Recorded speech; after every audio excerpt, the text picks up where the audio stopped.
Un hombre enmascarado les ató y apuñaló, dejándoles que murieran. Es la madre de los casos. El Zodíaco se nos ha dado a conocer. All of the letters sent by the killer have been posted from San Francisco. This guy is a pathological psycho killer. Are you the Zodiac killer? No, I'm certainly not the Zodiac killer. Poco después de las 11 de la noche aparca un coche en la oscuridad a las afueras de Vallejo, en California. Dentro se encuentran David Faraday, de 17 años, y Betty Lou Jensen, de 16. Una figura se aproxima a la parte trasera del coche. En la mano lleva una pistola del calibre 22. Dispara a David Faraday una vez detrás de la oreja izquierda. Betty Lou corre en la oscuridad, pero solo consigue llegar unos metros más allá antes de que le dispare 5 tiros en la espalda.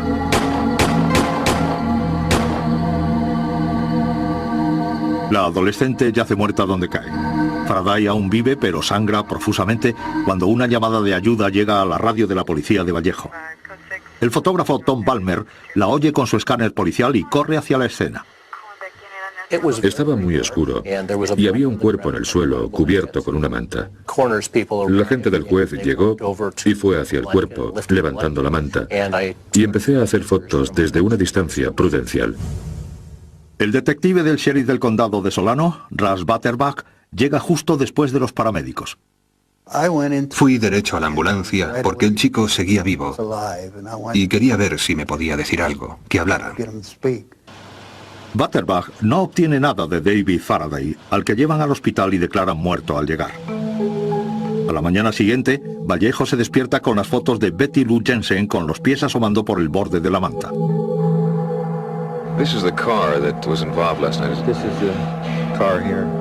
En 1968 los asesinatos no eran a lo que Vallejo estaba acostumbrado. Las semillas del miedo empiezan a germinar. Bueno, creo que temían que volviera a pasar y pasó. 7 meses después del doble asesinato en Lake Herman Road, el detective de la policía de Vallejo, Ed Rust, patrulla cerca de Blue Rock Springs. Era cerca de medianoche cuando dijeron por radio que había habido disparos en la zona de Blue Rock Springs. Rust se apresura a llegar a la zona a tan solo unos minutos de Lake Herman Road. Cuando llega, ve un cuerpo en el suelo.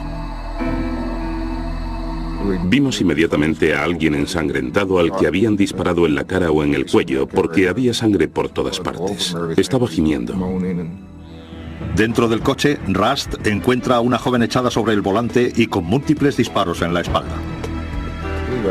Le puse la mano en el hombro y la pregunté, ¿puedes hablar? ¿Puedes decir algo? Gimió un poco. Le podía ver los ojos. Tenía los ojos cerrados, pero se movían como si quisiera abrirlos. Nunca pudo decirme nada. Hace menos de una hora que se ha producido el ataque cuando la policía recibe la llamada de un hombre que dice ser el autor. Dijo algo así como...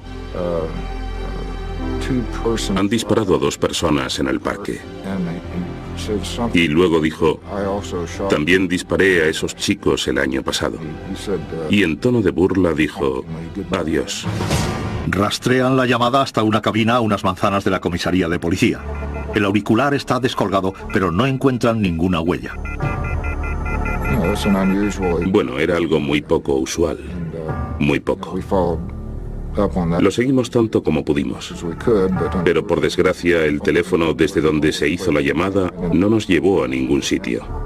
En la escena del crimen identifican a las víctimas como Darlene Ferrin, de 22 años, y Mike Melló, de 19, residentes en Vallejo. Darlene muere en la ambulancia de camino al hospital.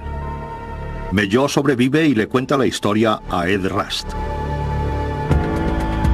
Dice que Darlene le recogió alrededor de las 11:30. Quería que hablaran, así que se fueron al parque. Dijo que solo llevaban allí unos minutos.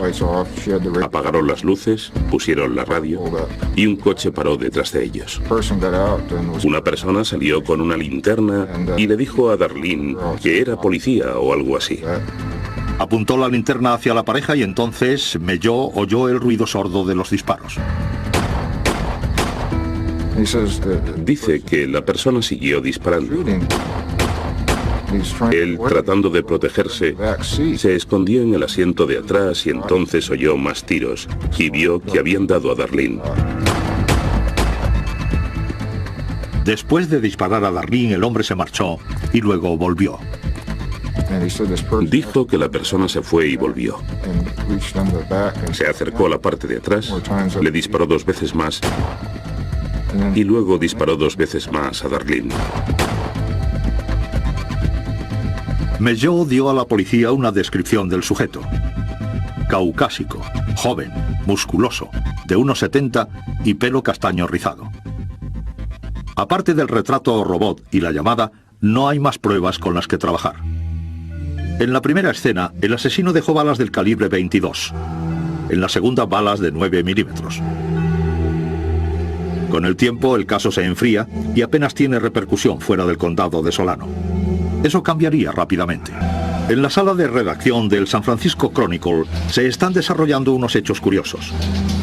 La junta de editores acaba de recibir una carta del hombre que se atribuye los asesinatos de Vallejo, donde ofrece detalles confidenciales para probarlo. La misiva lleva 2 sellos. Pone «Entregar al editor con urgencia» y está firmada con un círculo con una cruz, un símbolo que luego se convertirá en la marca del Zodiaco.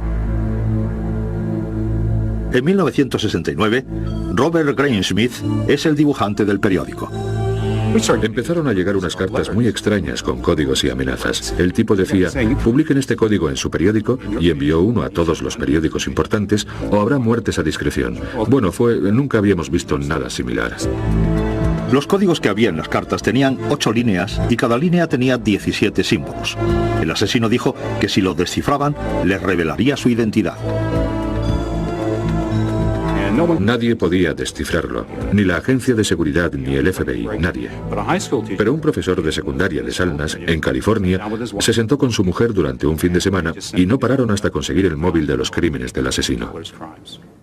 Trabajando sobre la mesa de la cocina, Donald y Betty Harden descifran el código. Harden se dijo, bueno, este tipo debe de ser muy egocéntrico, así que la primera letra debe de ser la Y. Basándose en eso, que era un triángulo, se dio cuenta de que era, y todas las veces. Dijo, vale, le gusta matar. Matar tiene 2 A's, y buscó dobles A's. La doble A es una pista muy buena porque se ven los dobles símbolos, y se puede suponer que es el par más común.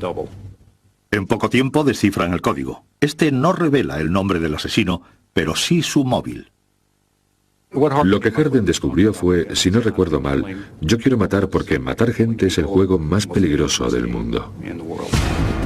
Los códigos del periódico son los primeros movimientos del juego más peligroso del mundo de un asesino en serie, un hombre que sería conocido públicamente como el Zodiaco. Anochece en el valle de Napa, en California. El sol se está poniendo, lanzando largas sombras sobre el lago Berryessa. En la orilla, alguien hace un picnic. Muy cerca, los campistas luchan por sobrevivir. Los dos están atados de pies y manos y han sido apuñalados.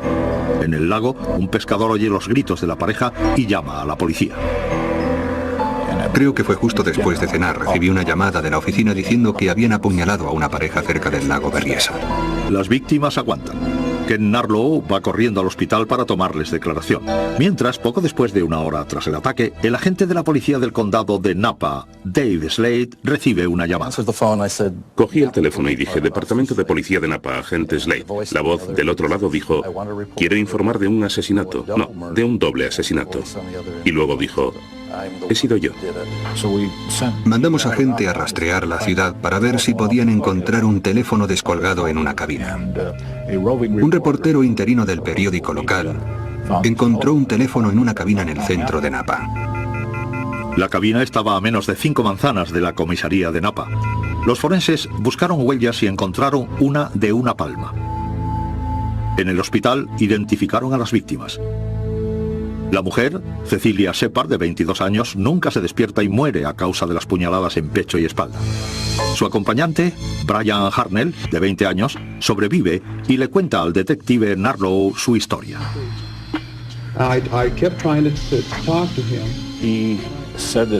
Dijo que Cecilia estaba sorprendida y Brian le preguntó qué pasaba. Ella le dijo, hay un hombre ahí y nos está mirando. Y luego, un poco después, ella oyó otro ruido y entonces vio al sospechoso salir de detrás de un árbol. Ella le miró y dijo, Dios mío, ahí está. Lleva una máscara. El hombre que se acerca a ellos mide cerca de 1,80. Lleva guantes, una pistola y un cuchillo parecido a una bayoneta. En la cabeza lleva una capucha negra como la que llevan los verdugos. En el pecho tiene el círculo con la cruz, la marca del zodiaco. El hombre encapuchado usa trozos de cuerda para atarlos y luego saca el cuchillo. Entonces, supuestamente dijo, sabéis que voy a tener que mataros. Y al parecer Brian dijo, pues mátame a mí primero porque no puedo ver cómo haces daño a Cecilia. Después de hablar con Hartnell, Narlow se da cuenta de que no están lidiando con un asesino común. Las pruebas halladas en la escena del crimen lo corroboran. Garabateado en la puerta del coche de Brian Hartnell hay un mensaje del hombre que se hace llamar Zodiaco. Estaba el símbolo del zodiaco, el círculo con la cruz. Luego estaba la fecha 27 de septiembre de 1969. Debajo de eso ponía con cuchillo, lo que nos llamó la atención porque lo relacionaba con el crimen y él asumía la autoría.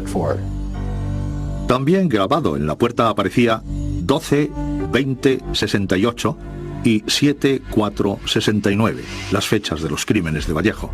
No cabe duda de que él es el responsable de los 3 ataques y quiere que todos lo sepan. Su siguiente acto será aún más arriesgado. Zodiaco se va a la gran ciudad. En el centro de San Francisco, un poco antes de las 10 de la noche, el taxista Paul Stein recoge a un pasajero en el Hotel St. Francis y conduce durante 10 minutos hasta el barrio adinerado de Presidio Heights. El pasajero indica a Stein que pare entre las calles Washington y Cherry. Le pone una pistola de 9 milímetros en la cabeza y dispara. Al otro lado de la calle, en ese momento, una chica mira por la ventana. Ve a un hombre salir del taxi y limpiar el lateral del coche. Después de un rato, baja por la calle Cherry hasta las 560 hectáreas que es Presidio. El hermano de la chica llama a la policía. Se avisó de un 217 por la radio, que significaba que había habido un posible tiroteo. Poco después de las 10, el patrullero de San Francisco, Armand Palisetti, responde a la llamada y se aproxima al taxi. Era bastante asqueroso. Miré dentro y el taxista estaba tumbado con la cabeza casi en el suelo del coche. El coche estaba lleno de sangre. El señor tenía los ojos abiertos, lo que es mala señal, porque quiere decir que estaba muerto. Palisetti anota la descripción del tirador. Es caucásico, pelo muy corto rojizo, de 1,80. Después del ataque, una patrulla se encuentra con un hombre que se ajusta a la descripción y que camina en dirección contraria al tiroteo. La otra unidad paró a alguien, un hombre caucásico, y le preguntaron si había visto algo o a alguien sospechoso en la zona. Y la persona dijo que sí, a un hombre que corría hacia Presidio. La patrulla deja marchar al hombre. Más tarde, muchos se preguntarían si habían dejado escapar al mismo Zodiaco. La duda es si ese era el Zodiaco. ¿Era él? No lo sé. No vieron sangre en la ropa del individuo. Y, créame, basándome en la escena del crimen, tendría que haber mucha sangre sobre esa ropa. En la escena del crimen, declaran muerto a Paul Stein. En el taxi encuentran el casquillo de 9 milímetros que le quitó la vida.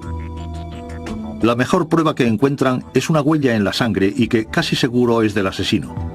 Los detectives creen que el asesino de Paul Stein ha cometido un error y que capturarlo es cuestión de tiempo. 3 días más tarde llega otra carta al Chronicle y San Francisco se da cuenta de que el asesino de Paul Stein no era uno más.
El 27 de septiembre de 1969 atacan a Cecilia Shepard y Brian Hartnell mientras están de picnic en la orilla del lago Berryessa. El asaltante blande un cuchillo y lleva una capucha de verdugo con el símbolo del zodíaco en el pecho. Cecilia muere por heridas múltiples de arma blanca. Brian vive, pero no llega a verle la cara al zodíaco. Ese mismo día, Arthur Lee Allen, de 36 años, le dice a su familia que va a bucear al lago Berryessa. Vuelve esa tarde cubierto de sangre y con un cuchillo sobre el asiento delantero de su coche. La policía recibe la pista. Vigilen a Arthur Lee Allen, es el zodíaco. George Bauer es detective de la policía de Vallejo. John Lynch le entrevistó y Allen le dijo, sí, le dije a todo el mundo que iba a Berryessa, pero me fui a la costa y allí conocí a unos tipos que me invitaron a una barbacoa y yo corté el pollo. Luego vine a casa y era la sangre del pollo, la sangre que tenía. La historia de Allen sobre la sangre de pollo le da un tiempo. 2 años después, el nombre de Allen vuelve a aparecer. Don Cheney, un amigo, dice que Allen se llamaba a sí mismo Zodíaco antes de que el asesino lo hiciera público. Le dijo a Cheney que iba a perseguir gente con una pistola y una linterna para dispararles. Y le dijo, creo que me haré llamar el Zodíaco. Con la información de Cheney, los investigadores interrogan a Allen una segunda vez. Lo primero que salió de su boca fue el juego más peligroso. Y fue como, vaya, ¿qué es eso? Es mi libro favorito. Me encanta desde que iba a primero. Es sobre un tipo que se llama Conde Zorov, muy parecido a Zodíaco, que se viste todo de negro como el Zodíaco, que persigue parejas por los bosques con una pistola, un cuchillo y un arco con flechas. La frase "el juego más peligroso" aparecía en clave en una de las cartas originales del Zodíaco. Las similitudes entre Allen y el Zodíaco no se quedan en esa. Lo más intrigante era que tenía un reloj de pulsera muy grande, de hombre, con un círculo con una cruz encima. Ese era el símbolo del Zodíaco, pero es que debajo del símbolo ponía Zodíaco. En el papel de asesino en serie, Arthur Lee Allen es la estrella del reparto. Caucásico, 30 y pocos años, un tipo solitario con un coeficiente casi de genio y amor por las armas. Basándose en la información de Cheney, los detectives consiguen una orden y registran la caravana de Allen. Dentro encuentran pruebas que denotan una mente enferma. Pequeños animales diseccionados en un congelador, cuchillos llenos de sangre y juguetes sexuales. Todo concuerda con el perfil. Pero nada ofrece una conexión específica entre Allen y los asesinatos del Zodíaco. Los detectives le toman las huellas a Allen, esperando encontrar una concordancia con la encontrada en el taxi de Paul Stine en San Francisco. Le tomaron las huellas y el agente que se las tomó nos miró y dijo que no se correspondía con la huella que encontramos en el taxi. Después le hicieron un análisis grafológico. Prepararon papel y un rotulador azul, igual al que usaba el Zodíaco en las cartas. Le hicieron escribir algunas líneas con la derecha y con la izquierda, aunque él era diestro. Llevaron a un grafólogo y dijo que no era la misma letra. En la primavera de 1973, los forenses habían descartado a Allen como sospechoso. Bauer, sin embargo, no estaba convencido. En septiembre de 1974, condenan a Arthur Allen por un delito no relacionado de acoso a un menor. Pasa casi 3 años en la cárcel y durante esos años no hay cartas del Zodíaco. Sueltan a Allen en agosto de 1977. Unos 6 meses después, llegó una carta y se comprobó que era del Zodíaco y decía, he vuelto. La impresionante coincidencia junto a la declaración de Allen y su estilo de vida le señalan como principal sospechoso. Sin coincidencia de huellas, no hay pruebas forenses y la investigación pierde fuerza. Los asesinatos del Zodíaco paran. El caso se queda sin resolver. Ralph Spinelli está sentado, sudando, en una celda de la cárcel de San José. Perdedor redomado, se enfrenta a una condena de 30 años por robo armado. Ansioso por conseguir un trato, Spinelli llama a un policía y dice la palabra mágica, Zodíaco. La historia de Spinelli empieza en 1969. Tenía un club de striptease en el norte de California. Arthur Allen quería trabajar como guardaespaldas de Spinelli, pero a él no le interesaba. Ralph Spinelli decía que Arthur Lee Allen se le acercó y le dijo, yo seré tu guardaespaldas. Ralph le echó y dijo, no eres nadie, vete de aquí. Y le contestó, te lo demostraré. Mañana haré algo grande en San Francisco.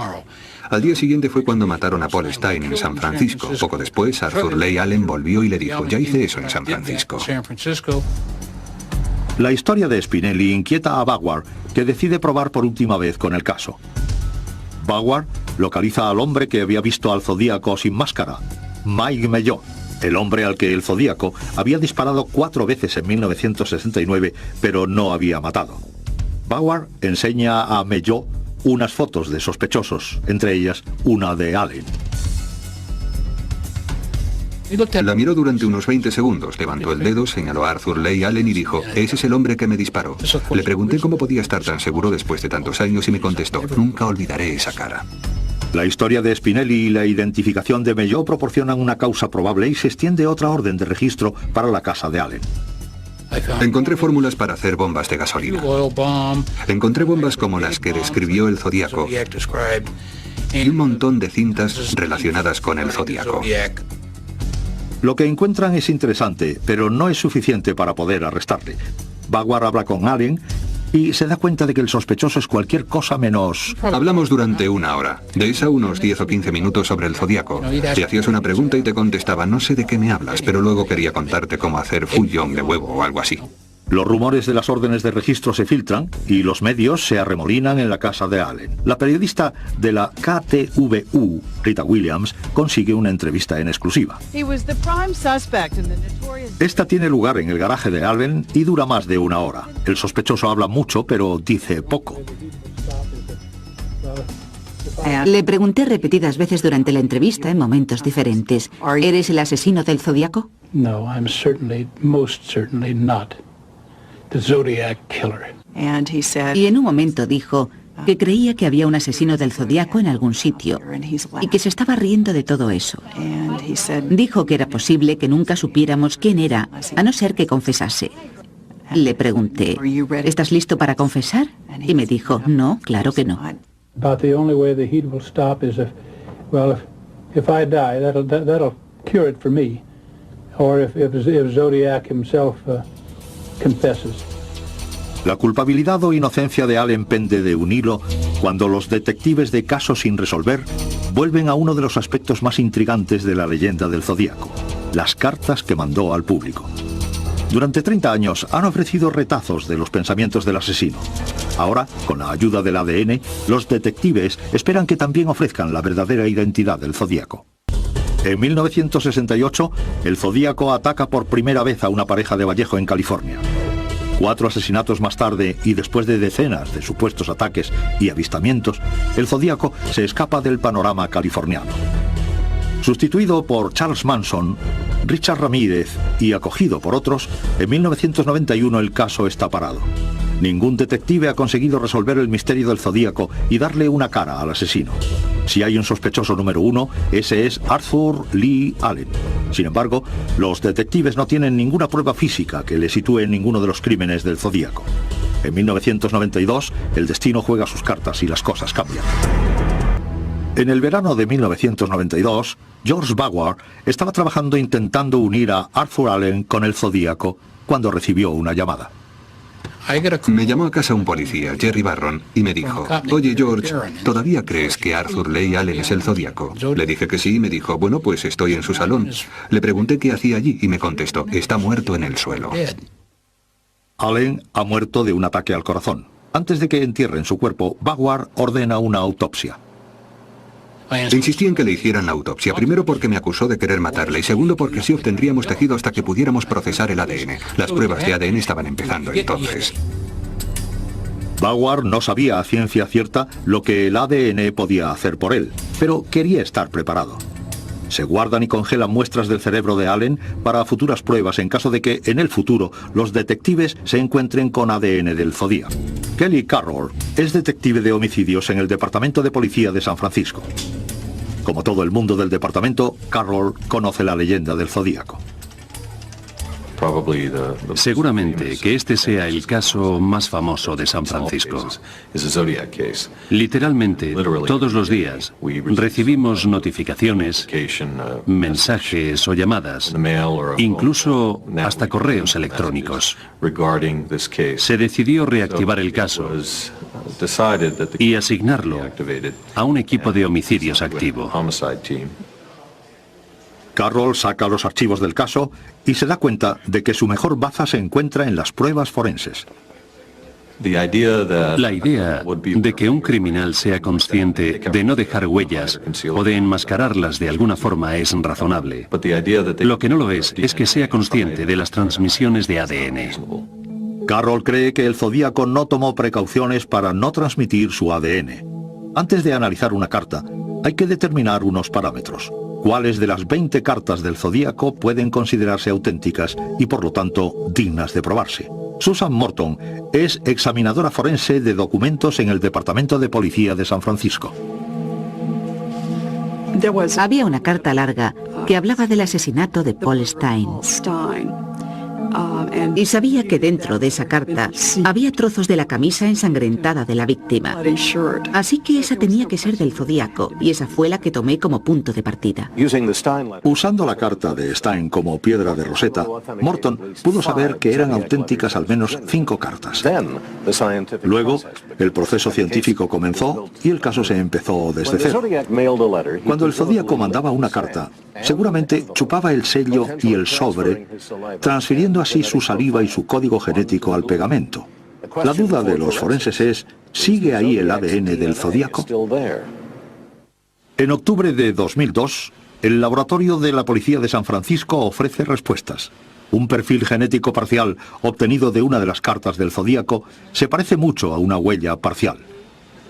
El perfil parcial no es lo suficientemente concluyente para identificar a nadie. Sin embargo, es suficiente para descartar a gente. Kelly Carroll empieza con Arthur Lee Allen y su tejido congelado. No se correspondía con el perfil parcial que teníamos. Arthur Lee Allen no donó el material biológico que recuperamos del sello de la correspondencia del Zodíaco.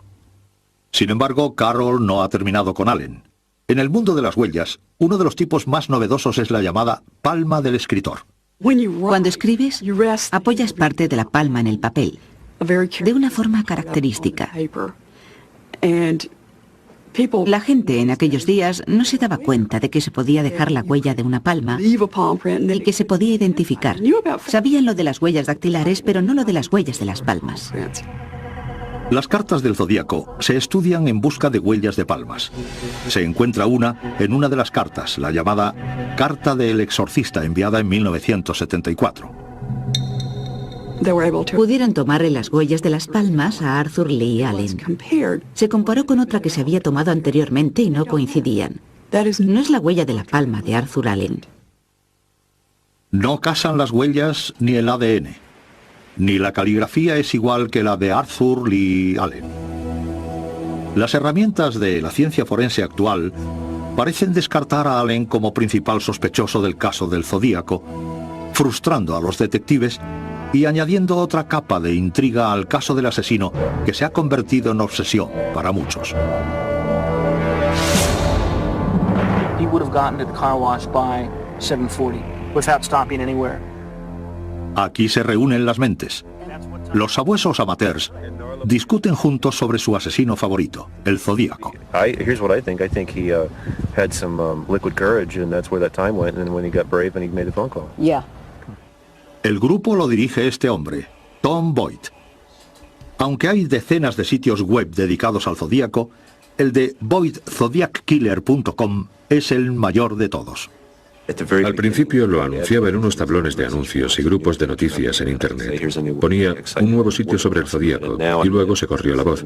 Ahora, veamos, en mayo de 2003 hubo 997.000 entradas y va poco a poco hacia el 1.000.000. 1 millón de entradas al mes. 1 millón de pares de ojos leyendo las más de 1.200 páginas de material sobre el Zodíaco. Boyd cree que donde los detectives han fallado, los abuesos de Internet prevalecerán algún día.